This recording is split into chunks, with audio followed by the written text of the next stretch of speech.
오늘은 존슨앤존슨이라는 기업에 대해서 한번 말씀을 드려보도록 하겠습니다. 제가 최근에 미국 기업에 대해서 굉장히 많이 말씀을 드렸는데 JP모건 체이스, 유나이티드 헬스, 그리고 맥도날드 여러 가지 기업에 대해서 한번 말씀을 드려봤습니다. ETF도 마찬가지로 SCHD, 그리고 필라델피아 반도체, SOXX, 그리고 미국 장기채 ETF인 TLT, 여러 가지 기업이나 ETF 요거에 대해서 한번 말씀을 드려봤어요. 오늘은 존슨앤존슨에 대해서 한번 말씀을 드려보도록 할 텐데, 제가 일단 결론부터 말씀드리면 저는 존슨앤존슨을 투자하고 있고 여전히 좋다라고 생각을 하고 있습니다. 그 이유 관련돼서 한번 차근차근히 말씀드려보도록 할게요. 최근에 제가 여러 가지 기업이랑 ETF에 대해서 말씀드린 것도 전부 다 제 개인적인 생각으로는 굉장히 좀 좋게 생각을 하고 있기 때문에 말씀을 드린 거고, 오늘 말씀드릴 존슨앤존슨도 여러 가지로 저는 좋다라고 생각을 하고 있습니다. 일단 존슨앤존슨 최근 1년간 올해 들어서 주가 추이를 보면 존슨앤존슨은 플러스 14%입니다. 나스닥이랑 그리고 필라델피아 반도체 지수, 속스 같은 경우는 주가가 좀 많이 빠지기도 했죠. QQQ는 많이 떨어진 건 아니에요. 근데 글로벌 지수가 코스피, 코스닥은 지금 10% 넘게 올해 들어서 주가가 오르고 있죠. 홍콩 항생 지수는 20% 가까이 주가가 오르고 있습니다. 그거 치고는 나스닥이 굉장히 주가가 많이 못 오르고 있다라는 것을 여기서 확인을 해볼 수가 있어요. 속스 같은 경우는 마이너스 3%입니다. 근데 존슨앤존슨은 플러스 14% 굉장히 주가가 많이 오르고 있어요. 그리고 최근 들어서 주가를 보면 월봉 차트입니다. 2010년도부터 해서 주가를 보면 원래 꾸준히 주가가 올라왔다가 2022년도 그때부터는 주가가 좀 안 좋았거든요. 근데 올해 들어서는 그래도 나스닥이랑 속스 같은 경우가 좀 빠지고 있는데 이때까지 좀 안 좋았었던 존슨앤존슨이 최근 들어선 다시금 반등을 하고 있는 모습을 보이고 있습니다. 그만큼 여기서 보시면 일단 주가적으로는 좀 많이 빠지기도 했고, 그래서 좀 이평선도 반등을 하는 듯한 움직임이 보이고 있음을 여기서 확인을 해볼 수가 있을 것 같아요. 일단 존슨앤존슨이 제가 왜 투자하고 있는지 말씀을 드리기에 앞서서 일단 어떤 기업인지를 한번 간략적으로 보시면 글로벌 시가총액 25등 기업입니다. 굉장히 큰 기업이에요. 시가총액으로 따지면 한 4천억 달러 정도가 됩니다. 4천억 달러 그러면 하나로 굉장히 크죠. 한 500조 원이 넘는다라고 생각하시면 좋을 것 같아요. 삼성전자보다 훨씬 더 큰 기업이죠. 삼성전자의 거의 한 1.7배 정도 되는 기업이라고 생각해 보시면 좋을 것 같습니다. 그만큼 굉장히 큰 기업이고, 글로벌 25등 기업이라고 치면 여기서 비교를 해볼 수가 있겠죠. 많이들 좋아하시는 노보노디스크랑 거의 비슷한 정도의 시가총액을 가지고 있습니다. 존슨앤존슨보다 시가총액이 작은 기업으로 뱅크 오브 아메리카가 있고 LVMH도 요 밑에 있습니다. 그만큼 큰 기업이라고 여기서 확인을 해보실 수가 있고, 일단 제가 첫 번째로 존슨앤존슨을 왜 이렇게 투자하고 있는지를 말씀드려보면 첫 번째 이유, 일단 경기 방어주입니다. 나스닥을 100% 투자하겠다라고 하시는 분들은 제가 안 말릴게요. 왜냐하면 나스닥이 그만큼 투자 수익률이 높은 것도 사실이긴 합니다. 빅테크 그리고 AI 이런 쪽으로 투자하는 게 지금 4차 산업혁명에서 당연히 그 트렌드를 따라가는 거는 맞다라고 생각을 하고 있어요. 근데 최근에도 보면 딥시크 이후로 글로벌 나스닥이랑 AI 기업들 주가가 많이 빠지기도 했습니다. 그래서 그런 것들을 봤을 때는 경기 방어주를 포트폴리오에서 조금은 가져가는 게 저는 좋다라고 생각을 하거든요. 일단 돈이 많은 사람일수록 어느 정도 자산을 지키려고 하는 그런 움직임을 보여야 된다라고 생각을 하고 있어요. 워런 버핏도 마찬가지고 우리나라 국민연금 투자하시는 것도 보면 굉장히 좀 안정적인 포트폴리오를 가져가려고 하고 있습니다. 존슨앤존슨은 지난 15년간 영업이익이 AI나 아니면 반도체 기업들처럼 폭발적으로 올라가는 거는 사실 아니에요. 근데 영업이익이 꾸준히 안정적으로 나오고 있음을 여기서 확인을 해볼 수가 있어요. 이거는 2008년도 글로벌 금융위기도 마찬가지였어요. 어떤 위기가 생기던지 존슨앤존슨은 항상 영업이익이 안정적으로 움직이는 모습을 보였습니다. 그만큼 매출이랑 이익이 안정적이다. 그리고 이거는 안정적인 포트폴리오를 가지고 있다라고 여기서 해석을 해볼 수가 있습니다.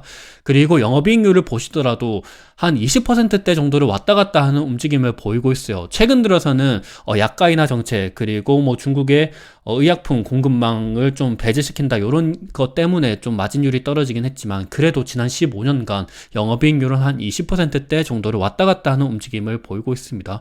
존슨앤존슨이 경기 방어주라고 말씀을 드릴 수 있는 이유를 보시면, 일단 매출의 64%가 여기 혁신 의약품에서 나오고 있습니다. 그리고 한 35%는 메드테크라 그래서 의약품 기술 이쪽으로 좀 나오고 있기도 하죠.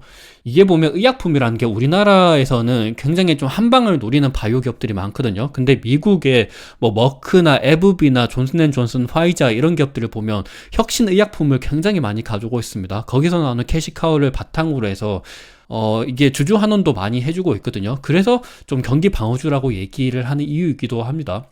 그래서 또 혁신적으로 좀 이거 좀 세부적으로 보시면 어떤 제품이 있는지, 이게 보면 온콜로지라 그래서 종양학이죠. 그리고 면역학, 그리고 뭐 수술, 정형외과 뭐 이런 쪽으로 굉장히 많은 의약품을 가지고 있습니다. 뭐 심혈관, 신경과학, 그리고 뭐 비전, 뭐 폐, 고혈압, 심혈관, 뭐 대사질환 이런 쪽으로 굉장히 많다 보니까 이게 포트폴리오가 굉장히 많아요.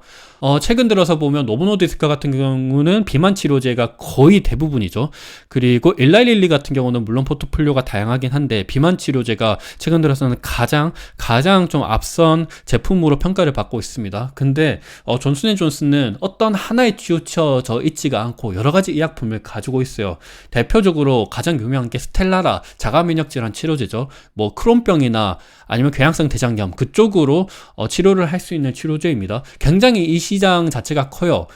글로벌 의약품 매출 순위를 보면 대부분이 자가 면역질환 치료제거든요. 근데 스텔라라도 굉장히 치료제 매출이 크다라고 살펴보시면 좋을 것 같습니다. 그리고 또 다른 유명한 존슨앤존슨의 제품을 보면 다잘렉스라는 다발 골수종 치료제도 있습니다. 그리고 정신분열증 치료제, 조현병 치료제죠. 인베가서스테나 요거 같은 경우도 굉장히 큰 매출을 보이고 있습니다. 그래서 대표적으로는 요 세 제품인데 그거 말고도 굉장히 많은 제품을 가지고 있다. 포트폴리오를 안정적으로 가리키고 있다라고 살펴보시면 좋을 것 같습니다. 그리고 이렇게 영업이익이 안정적으로 나타나고 그리고 포트폴리오도 이렇게 안정적으로 형성이 되어 있다 보니까 당연히 요거에 따른 현금 흐름이 안정적이고 그러면 주주 환원도 잘할 수가 있겠죠. 존슨앤존슨은 주주 환원을 보면 배당이 이렇게 꾸준히 늘어나고 있어요. 2015년도부터 해서 지난 10년간 배당이 꾸준히 늘어나고 있고 지금도 예상되는 배당 수익률이 한 3%대 정도가 되고 있습니다. 그리고 내년, 내후년 계속해서 이렇게 배당액도 늘어날 것이라고 전망이 되고 있어요. 굉장히 좀 안정적이죠. 배당만 보시더라도. 최근 들어서는 금리도 또 떨어지고 있는데 이렇게 배당을 많이 주는 배당주 같은 경우가 조금 더 각광을 받을 수가 있겠습니다. 배당을 많이 주는 것뿐만이 아니라 자사주 소각도 많이 진행을 하고 있습니다. 지난 15년간 존슨앤존슨은 자사주 소각을 굉장히 많이 진행을 하고 있고 최근 들어서는 전년 동기 대비해서 뭐 마이너스 6%, 마이너스 7% 굉장히 큰 금액으로 자사주 소각이 진행되고 있음을 확인을 해볼 수가 있어요. 그리고 이게 두 번째 투자 포인트예요. 첫 번째는 경기 방어주다. 두 번째는 주주 환원이 최강이다. 세 번째는 동종 기업 대비해서 밸류에이션이 굉장히 저렴하다라는 것을 또 말씀을 드릴 수가 있을 것 같아요. 미국의 헬스케어 기업들을 보시면 일라이릴리가 31배 정도의 포워드 PR을 평가받고 있습니다. 존슨앤존슨은 15배 정도를 받고 있어요. 일라이릴리는 워낙 성장률이 크다 보니까 이렇게 포워드 PR을 높게 받는 게 이해가 되는데 다른 바이오 기업들 같은 경우는 그렇게까지 높게 받을 수가 없다라고 생각을 하거든요. 왜냐하면 경기 방어주이기 때문이죠. 존슨앤존슨은 한 15배 정도를 평가받고 있는데 다른 바이오 기업들이랑 뭐 비슷한 수준입니다. 뭐 파이자 같은 경우는 조금 더 낮기는 해요. 근데 파이자는 워낙 이익이 들쭉날쭉하는 모습을 많이 보이고 있습니다. 화이자 관련돼서는 제가 지난 영상에서도 한번 말씀을 드렸기 때문에 그 영상을 한번 참고 삼아 보시면 좋을 것 같아요. 암젠 관련돼서도 말씀을 드렸죠. 브리스톨 마이스 스킵 같은 경우도 말씀을 드렸는데 요것도 영업이익이 막 들쭉날쭉하는 모습을 보이고 있습니다. 머크 같은 경우나 에브비 같은 경우는 주주 환원이 존슨앤존슨보다는 좀 떨어집니다. 영업이익 같은 경우도 존슨앤존슨이 훨씬 더 안정적이에요. 그래서 그런 것들을 봤을 때는 존슨앤존슨이 확실히 밸류에이션적으로도 나쁘지 않고 주주 환원적으로도 괜찮고 그리고 배당적으로도 나쁘지 않다라는 모습을 확인해 볼 수가 있을 것 같아요. 그래서 이게 세 번째 투자 포인트, 동종기업 대비해서 밸류에이션이 낮다라는 점을 여기서 들 수가 있을 것 같아요. 그리고 네 번째는 우려사항에 대해서 한번 차근차근히 말씀을 드려보도록 하겠습니다. 바이오 기업들 지금 투자하기에 이거는 사실 모든 바이오 기업들이 마찬가지예요. 에브비 그리고 뭐 머크, 화이자, 존슨앤존슨, 브리스톨 마이스 스퀴브 전부 다 마찬가지예요. 존슨앤존슨도 최근 들어서는 복제약에 관련된 이슈가 좀 많아요. 스텔라라가 2023년도인가 그때 특허 만료가 됐거든요. 그래서 경쟁약이 많이 침투를 하고 있습니다. 여기서 경쟁약이라고 함은 당연히 바이오시밀러겠죠. 특허 만료에 따라서 바이오시밀러가 굉장히 출시를 많이 하고 있는데 대표적으로 우리나라 기업인 삼성 바이오에피스가 스텔라라, 바이오시밀러, 피츠치바라는 것을 미국에 출시를 했습니다. 유럽에서는 뭐 시장 점유율이 굉장히 올라가고 있는 중이다라고 얘기를 하고 있고 그리고 이러다 보니까 존슨앤존슨이 지금 여러 가지로 골머리를 앓고 있습니다. 삼성 바이오에피스랑 뭐 특허 관련돼서 뭐 소송을 제기하고 있기도 하고 요거는 사실 근데 존슨앤존슨뿐만이 아니라 모든 글로벌 기업들이 다 이러고 있어요. 바이오 기업들이 아무래도 굉장히 돈을 많이 투자해서 신약을 개발하잖아요. 거기에 따른 특허 기간을 거의 한 뭐 20년간, 15년간 이렇게 줍니다. 돈을 그만큼 회수를 해야 되기 때문이죠. 근데 이 기간이 지난다면 앞으로 바이오시밀러 경쟁력들이 많이 나타날 수밖에 없겠죠. 그 시간을 지금 존슨앤존슨은 스텔라라라는 제품이 특허 만료가 최근에 됐기 때문에 그 시간을 보내고 있는 겁니다. 그러다 보니까 소송 제기도 있는 거고, 뭐 여러 가지 뭐 매출도 좀 줄어들고 있는 거고, 사실 매출이 그렇게 많이 줄어들고 있는 거는 아니에요. 그럼에도 불구하고 좀 우려사항이 있기도 하죠. 그리고 바이오시밀러 제품이 굉장히 많이 나오고 있습니다. 스텔라라의 바이오시밀러가 뭐 셀트리온도 스테키마라는 바이오시밀러를 2014년 12월에 뭐 허가를 받았고 2월 달에 출시가 예상되고 있다라는 이야기를 하는 것만큼 굉장히 바이오시밀러가 많이 나오고 있습니다. 그 말은 좀 어찌 보면 존슨앤존슨한테는 좋은 소식은 아닐 수도 있겠죠. 그리고 두 번째 리스크는 트럼프의 약가 인하 정책입니다.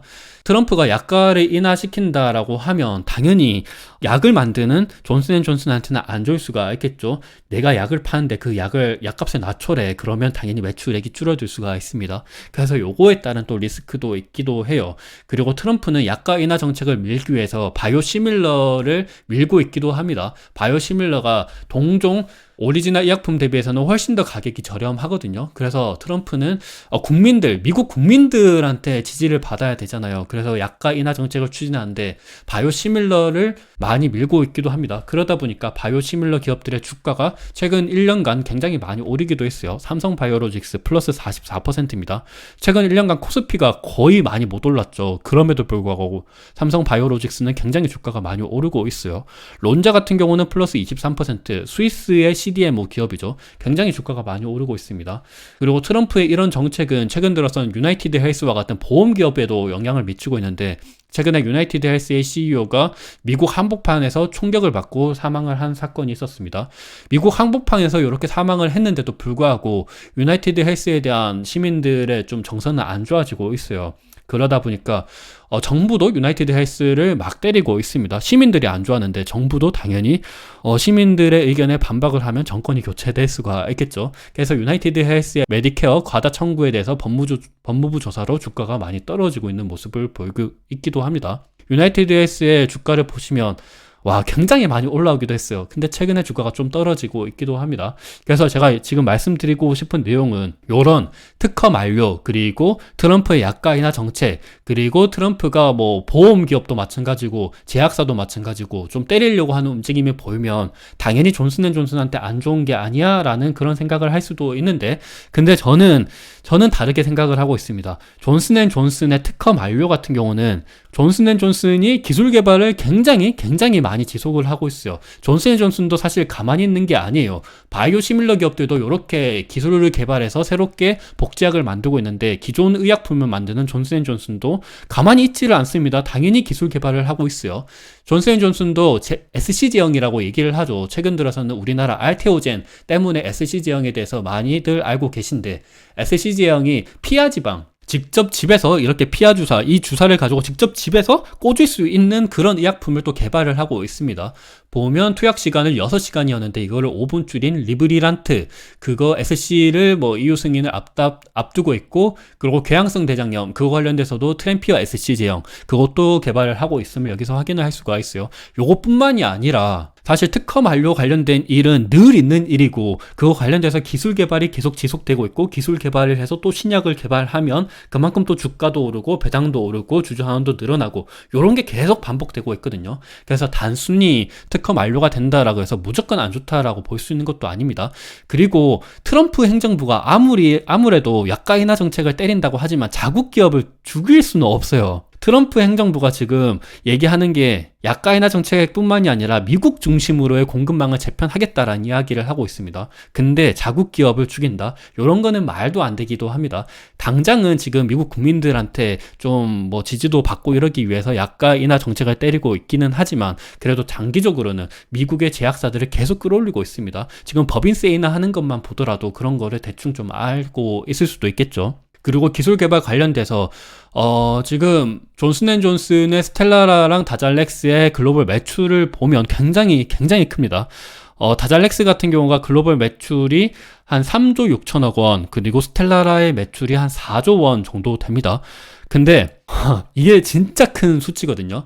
그리고 이것뿐만이 아니라 전체 매출로는 76조 원이나 됩니다. 굉장히 크죠. 우리나라 기업 중에서, 우리나라 바이오 기업 중에서 매출이 76조 원 정도 나오는 기업이 있나? 라고 살펴보면 잘 생각이 안 나죠. 그리고 R&D 비용으로는 연구개발 투자 비용이 2013년도만 하더라도 21조 5천억 정도로 투자를 했습니다. 글로벌 전체 기업들 중에서는 두 번째로 컸고 1등은 머크였습니다. 그만큼 미국 기업들이 굉장히 R&D 비용을 많이 투자하고 있으면 여기서 확인할 수가 있어요. 우리나라 기업 여기 아무것도 없습니다. 머크, 존슨앤존슨, 로슈, 노바티스, 아스트라제네카, 화이자 순으로 연구개발이 컸어요. 일라일릴리가 최근 들어서 각광을 많이 받고 있다고 하더라도 일라일릴리가 90억 달러밖에 안 돼요. 존슨앤존슨이 훨씬 더 크죠. 그래서 특허 만료로 존슨앤존슨이 그렇게 큰 타격을 받을까라고 생각을 하면 그렇지도 않을 것 같다라는 생각을 제가 말씀드리고 있는 거예요. 사실 신약을 개발하는 거랑 그리고 복제약을 개발하는 거는 굉장히 큰 차이가 있습니다. 우리나라 셀트리온 그리고 삼성바이오로직스는 조금 달라요. 삼성바이오로직스 같은 경우는 그냥 CDMO 사업을 하죠. 뭐 바이오 기업들의 파운드리 업체? 요런 생각을 하시면 좋을 것 같은데, 근데 셀트리온은 복제약을 만듭니다. 근데 존슨앤존슨은 신약을 만들어요. 요 큰 차이가 있습니다. 일단 벌어들이는 비용만 보더라도 셀트리온은 영업이익이 연간 한 5,400억, 6,500억, 그리고 7,400억 요 정도를 법니다. 근데 존슨앤존슨은 R&D 비용으로만 21조 5천억을 투자해요. 얼마야? 이게 얼마 차이인지 보면 셀트리온이 그러니까 남는 돈이 당기순이익인데 4,100억 원을 벌었어요, 최근에. 근데 이거가 21조니까 이게 몇 배 차이인지 한번 10배 이상 훨씬 더 차이가 나죠. 10배 해야 4조 정도 되니까 이게 한 40배 정도나 차이가 난다라는 겁니다. 당연히 셀트리온의 연구개발 비용으로 21조 5천억 정도를 투자를 못하겠죠. 그래서 아무리 의약품, 아무리 복제약을 개발해도 신약을 만드는 기업한테 따라올 수는 없다라고 저는 개인적으로 생각을 하고 있어요. 그래서 특허 만료가 좀 안 좋을 수는 있기는 하더라도 신약을 개발하는 그런 매출에 대한 기대치가 훨씬 더 크기 때문에 앞으로 존슨앤존슨도 이렇게 신약을 계속해서 개발하고 있기 때문에 그렇게 저는 큰 문제는 되지 않다라고 생각을 하고 있습니다.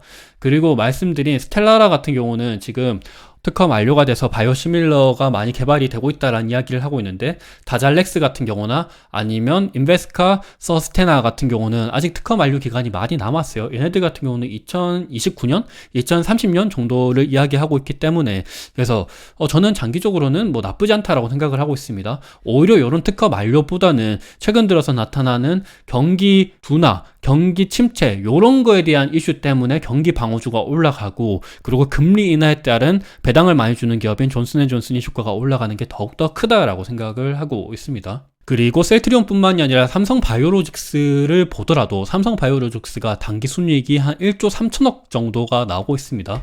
근데 삼성바이오로직스도 R&D 비용으로 요 정도 투자 못해요. 도대체 20배 정도를 벌어야 그나마 연구개발 투자 비용으로 나가도 좀 비슷해진다라고 살펴보시면 좋을 것 같죠. 매출액은 5조 5천억 원입니다. 근데 존슨앤존슨은 매출액이 76조 원 정도나 됩니다. 이게 비교가 불가하죠. 매출액만 보더라도 삼성바이오로직스가 자기네들 전 공장, 지금 6공장 이야기를 하고 있죠. 6공장 전체 돌렸을 때 5조 5천억 정도가 나오고 있는데, 근데 존슨앤존슨 같은 경우는 스텔라라 제품 하나의 매출로만 4조 원 정도가 찍히고 있습니다. 그래서 아무래도 뭐 파운드리 업체 크고, 파운드리 시장이 크고, 그리고 복제약 시장이 크더라도 이 신약에 대한 그 시장 자체를 따라올 수는 없다라는 것을 여기서 확인을 해볼 수가 있죠. 그래서 저는 최근 들어서는 주가가 또 오르고 있기도 하고, 그리고 주가도 많이 떨어져 있는 상태이기도 하고, 경기 침체, 경기 둔화에 대한 이야기도 나오고 있고, 그리고 동종 기업들 대비해서 존슨앤존슨이 밸류에이션이 낮기도 하고, 주주 환원 정책도 굉장히 강하고, 이런 부분들을 봤을 때는 저는 존슨앤존슨이 확실히 투자하기에 괜찮다라고 생각을 합니다. 오늘 영상이 어느 정도 투자에 도움이 되었으면 좋을 것 같습니다. 감사합니다.